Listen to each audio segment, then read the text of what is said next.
I'm John Strum, and this is Real Talk MS.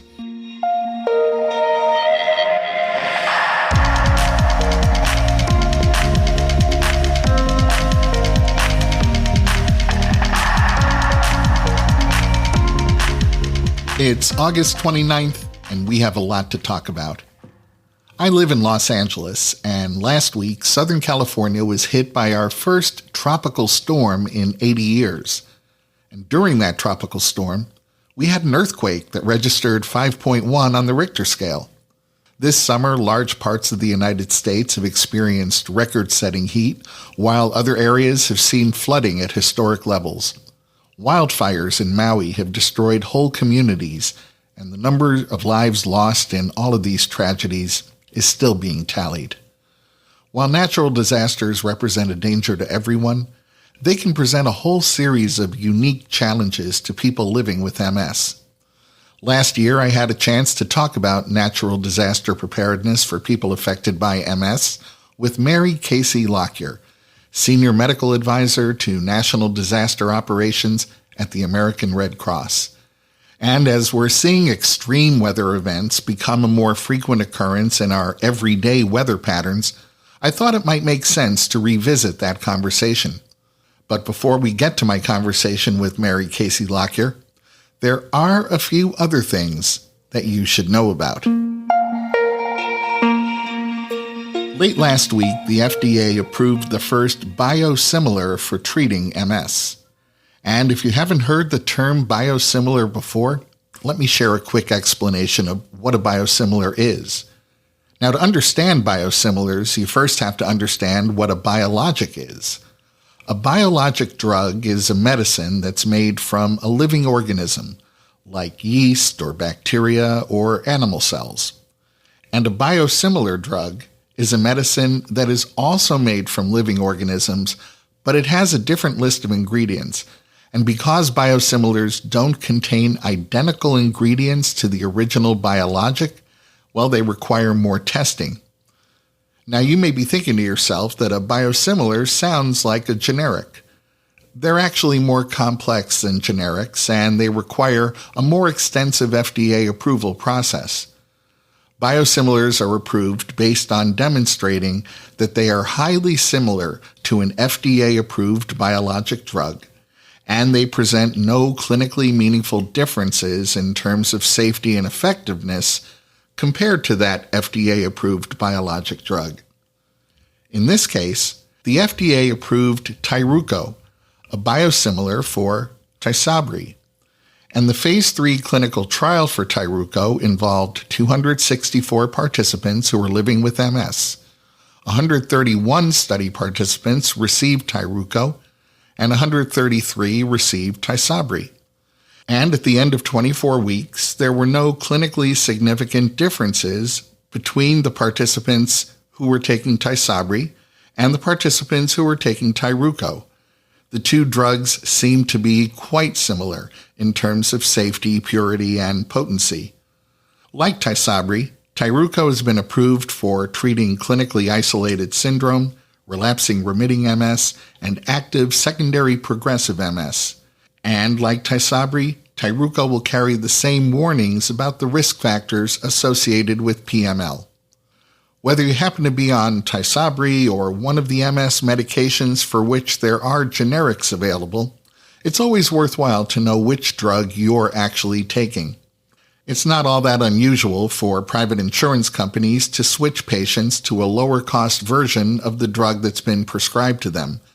And while being switched isn't any sort of red flag, being switched without being informed is just unacceptable.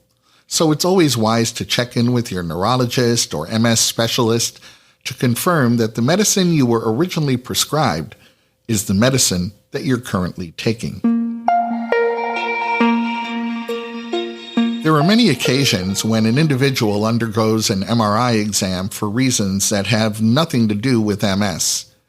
These individuals don't seem to have any symptoms related to MS, and multiple sclerosis isn't even suspected. Sometimes lesions that are just like MS-related lesions appear on that MRI scan. In those instances, the individual is diagnosed with RIS, or radiologically isolated syndrome.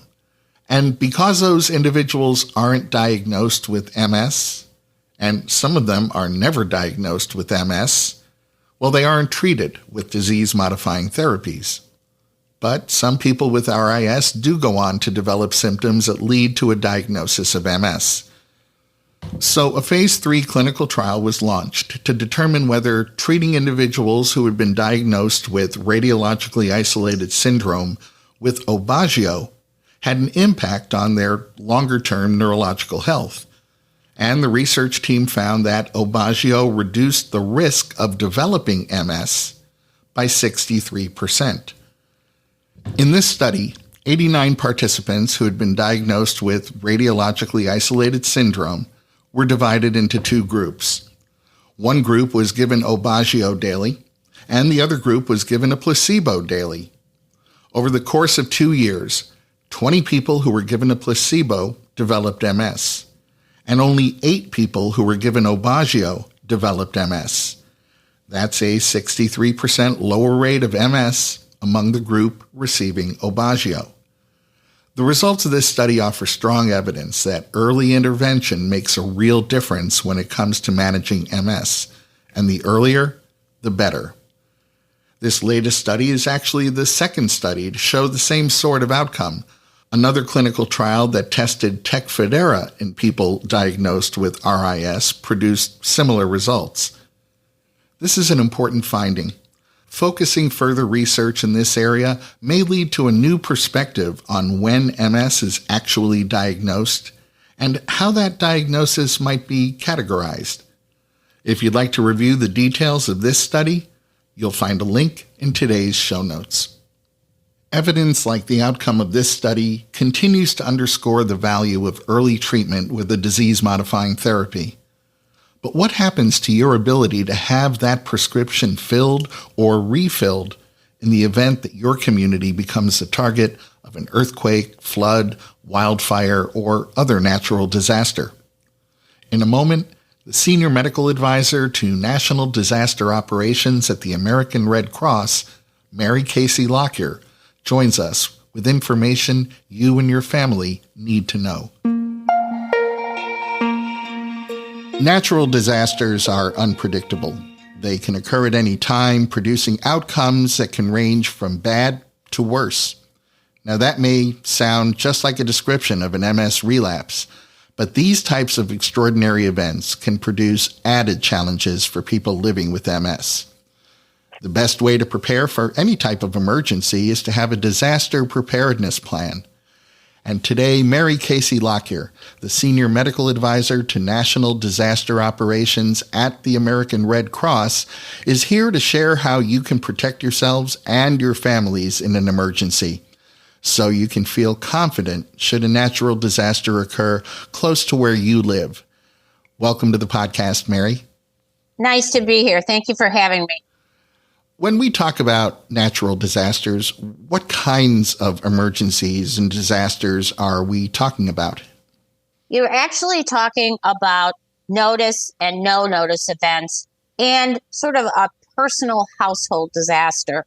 The American Red Cross responds to 60,000 single-family fires each year and many more multifamily fires. So preparing for that kind of household disaster is also very important. So remember to have that smoke alarm with a good battery in it.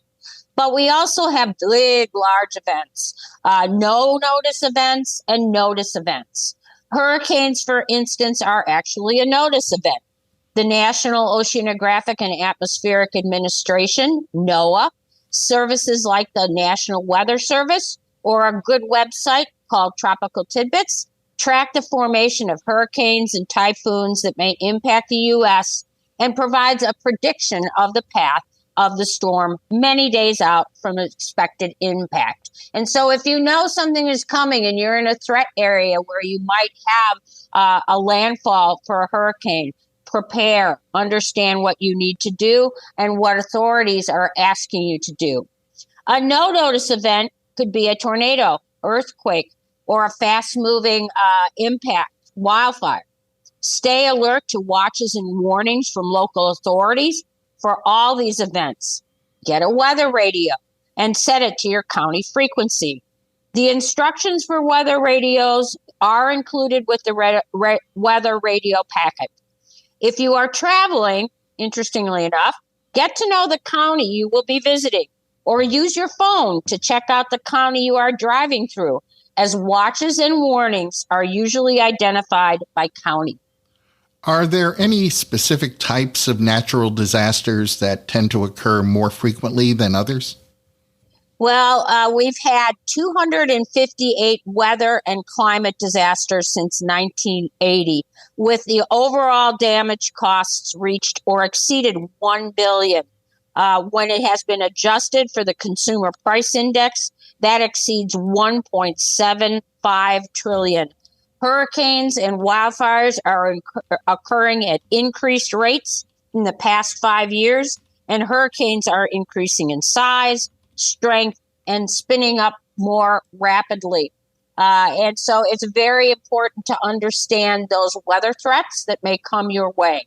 It's also important to plan because it can help you reduce fear, anxiety, stress, certain barriers, and make recovery process easier.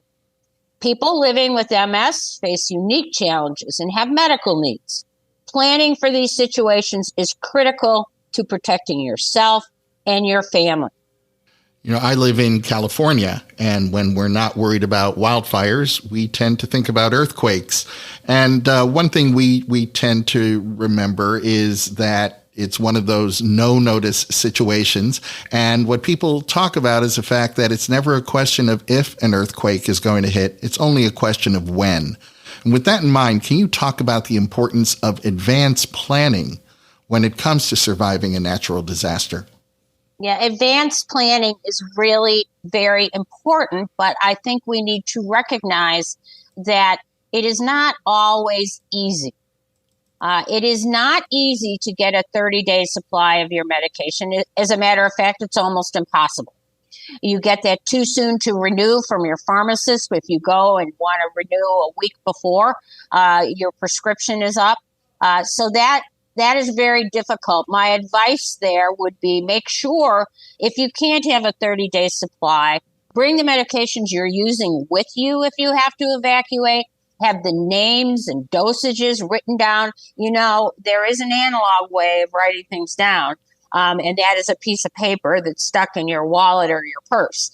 And if you don't have connectivity or you don't have power for your cell phone, that analog way of making a list is extremely important. Have the names of your doctors and your pharmacies and how to contact them. And it is as simple as putting those little bits of pieces of paper in your wallet or your purse, because you never know when an earthquake is going to come. But it's also important to have that go pack, right? So whatever makes you comfortable, put in that go pack, change your clothes, water. You can get that kind of water that stays for a very long time in packets, maybe some food that you will need, but have that go pack. You know, for a lot of different reasons, creating an emergency plan can really feel overwhelming. What's the best way to go about putting that plan together while keeping your stress level in check? Well, I think it's always good to know your threats in your geographic area.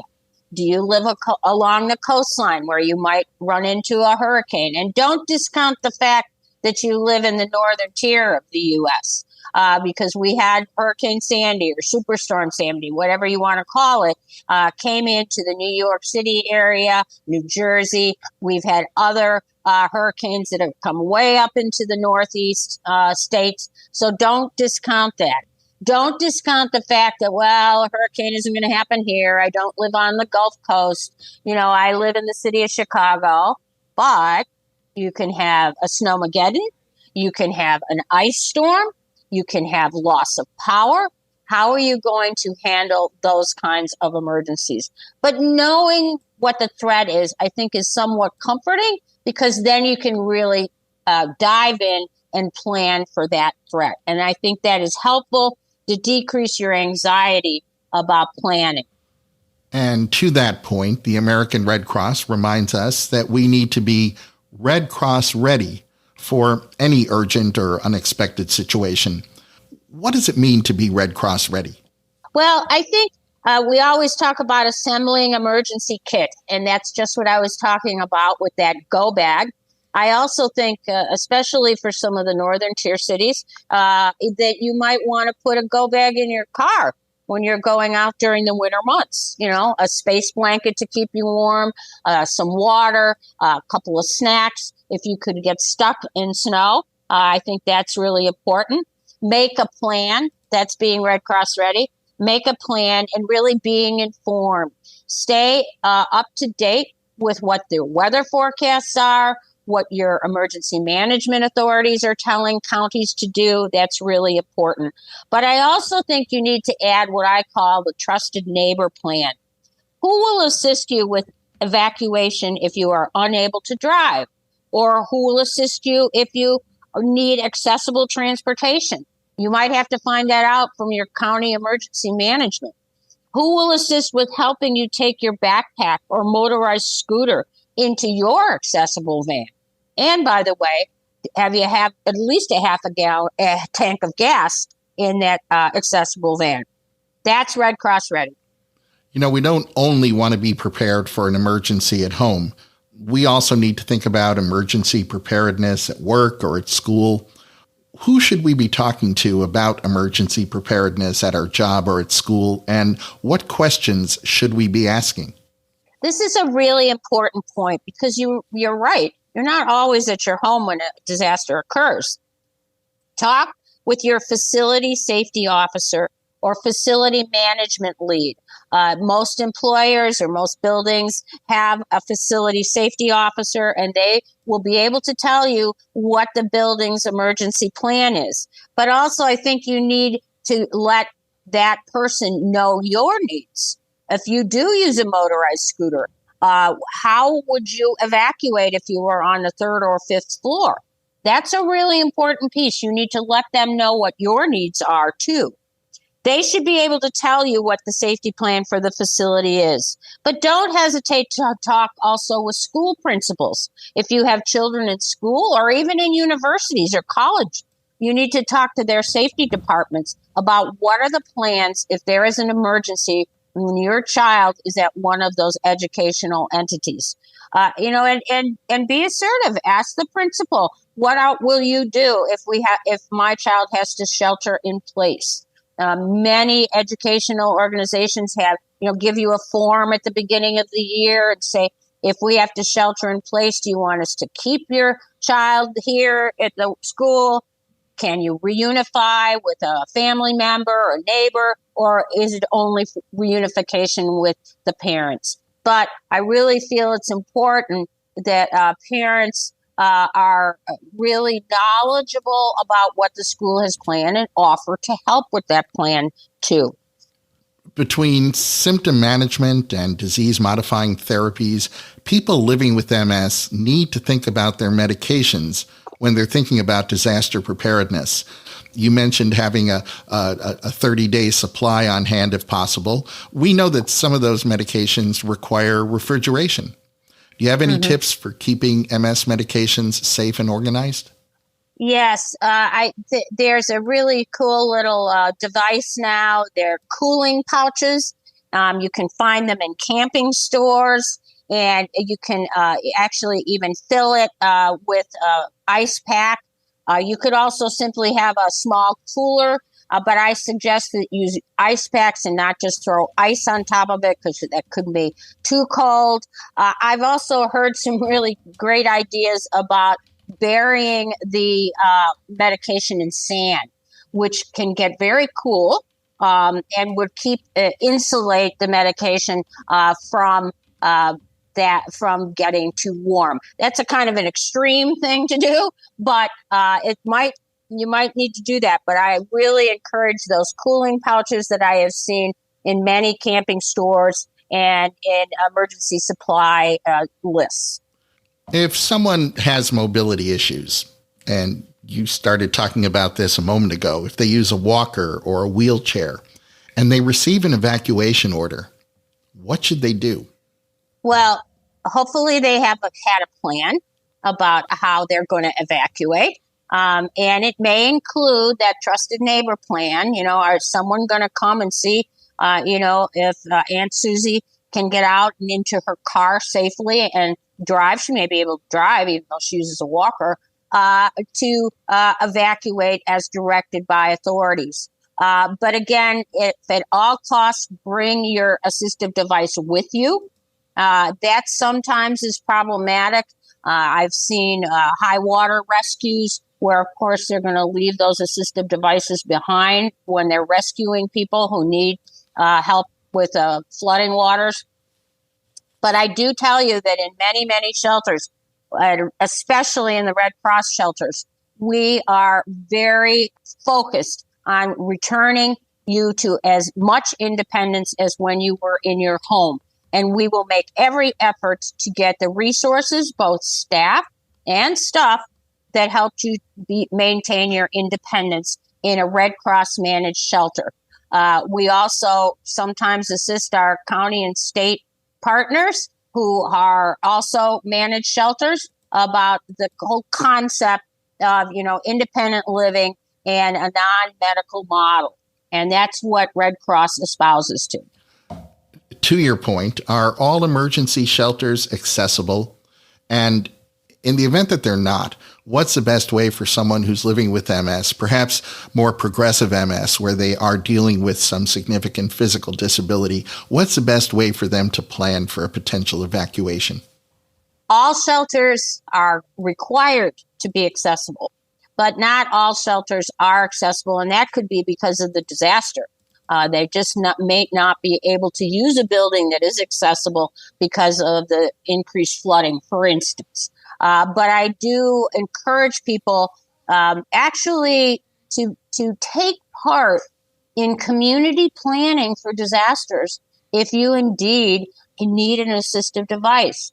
Go to the county town board meetings and ask questions, when there isn't a disaster.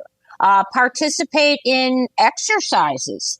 That's a wonderful way to instruct emergency management responders what people need if they have mobility issues or advanced MS. And I highly encourage that.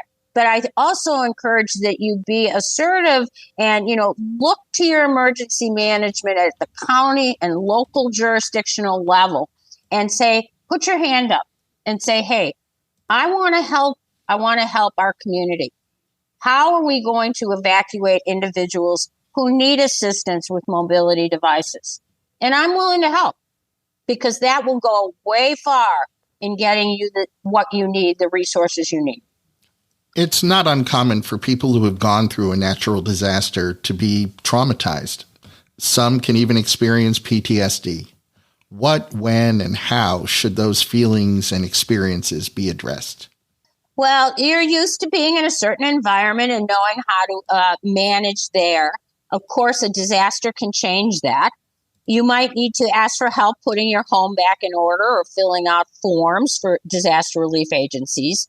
You and your care partner or family members might experience anxiety, irritability, depression, isolation, or guilt.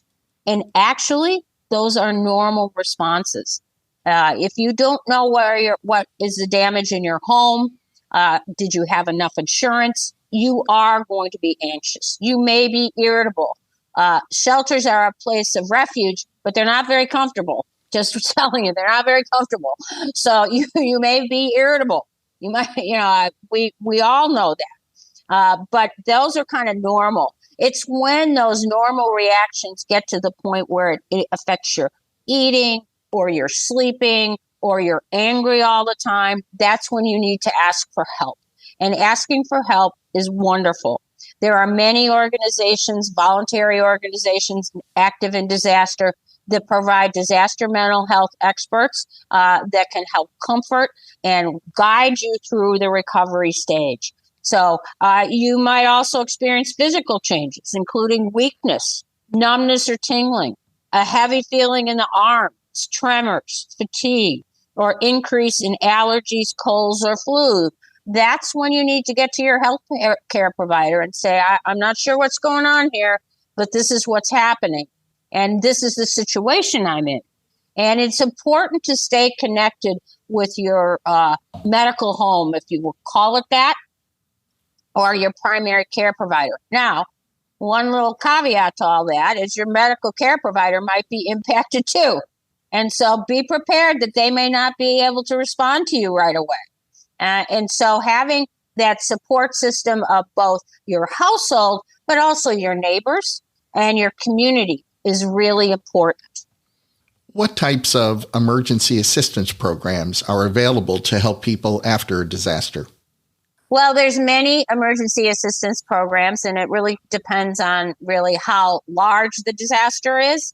If you go from the large disasters to the small, we have the Federal Emergency Management Agency, where you can apply for disaster relief if you have major and destroyed damage to your home. There's the Small Business Association. In a large disaster, you have to apply for that, and FEMA.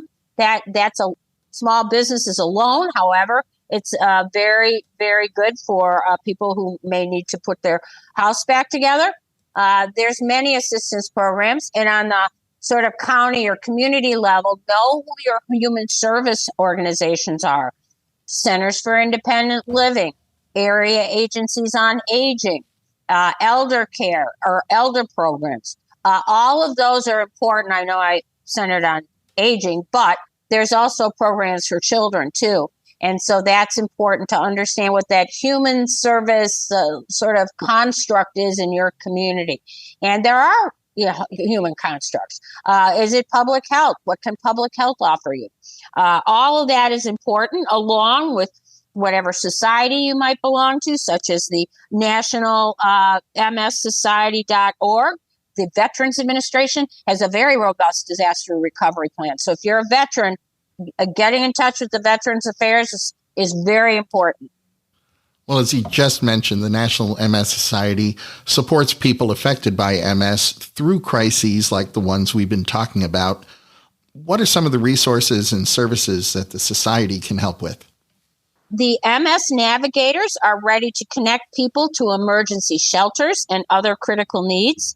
They may also offer resources after the initial emergency, such as referrals for temporary living assistance, temporary medical equipment, access to medications, emotional support, or for other challenges. Mary Casey-Lockyer, thank you for all you do to help people get through and get past what are often some of the most frightening moments of their lives. And thanks for talking with me today. Great to be on. Stay safe. That's going to wrap up this episode of Real Talk MS. Real Talk MS is powered by the National MS Society.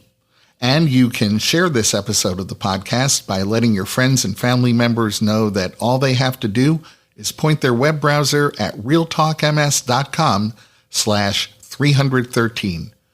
You'll find that link in today's show notes, so you can easily copy and paste it right into an email or a text.